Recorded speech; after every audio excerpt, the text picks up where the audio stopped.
ভোরের আলো ফুটতে না ফুটতেই বই খাতা বুকে নিয়ে বের হয় ছোট্ট শিশুরা। তাদের গন্তব্য স্কুল, কিন্তু পথটা অন্যরকম। রাস্তা নেই, সেতু নেই, নেই কোনো নিরাপদ যাতায়াত ব্যবস্থা। বরং তাদের পার হতে হয় একের পর এক খাল, কখনো সাঁতরে, কখনো বুক সমান পানিতে হেঁটে। এভাবেই প্রতিদিন স্কুলে যায় পটুয়াখালীর গলাচিপা উপজেলার সদর ইউনিয়নের দুর্গম চরকার ফার্মার শিশুরা। আগুনমুখার মোহনার কোলে জেগে ওঠা চরকার ফার্মা দ্বীপটি দূর থেকে দেখতে দারুণ মনোরম। চারপাশে নদী, দক্ষিণে বঙ্গোপসাগর, পাশে ম্যানগ্রোভ বন, প্রকৃতির অপার সৌন্দর্যে ভরা এই এলাকা। কিন্তু এই সৌন্দর্যের আড়ালে লুকিয়ে আছে কঠিন বাস্তবতা, যোগাযোগ বিচ্ছিন্নতা আর অবর্ণনীয় দুর্ভোগ। নেই কোনো যানবাহন চলাচল।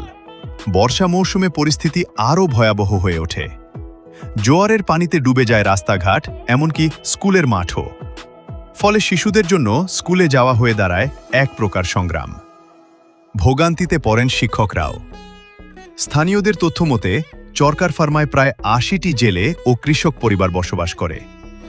তাদের সন্তানদের শিক্ষার আলোয় আনতে ২০১৪ সালে প্রতিষ্ঠিত হয় চরকার ফার্মা সরকারি প্রাথমিক বিদ্যালয়।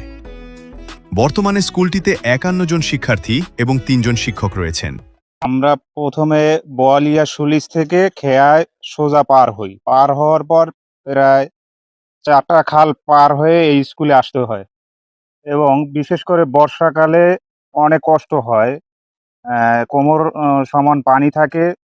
জোয়ারের সময় অনেক সময় খাল সাঁতরিয়ে তারপরে স্কুলে পৌঁছতে হয় এবং এখানে যে আশেপাশে বাচ্চা-কাচ্চারা যে আসবে, যেহেতু প্রাইমারি স্কুলে ছোট ছোট বাচ্চারা পড়ে এবং বাবা মাও তাদের বাচ্চাদেরকে স্কুলে পাঠাতে পারে না। আমরা চাই যে এই বোয়ালিয়া থেকে সোজা খেয়া পার হয়ে ওঠার পর যে সাঁকো দেওয়া হয় প্রত্যেকটা খালে এবং রাস্তা যেন করা হয় স্কুলমুখী, তাহলে বাচ্চারা ঠিকমতো আসতে পারবে এবং আমরাও ঠিকমতো আসতে পারবো।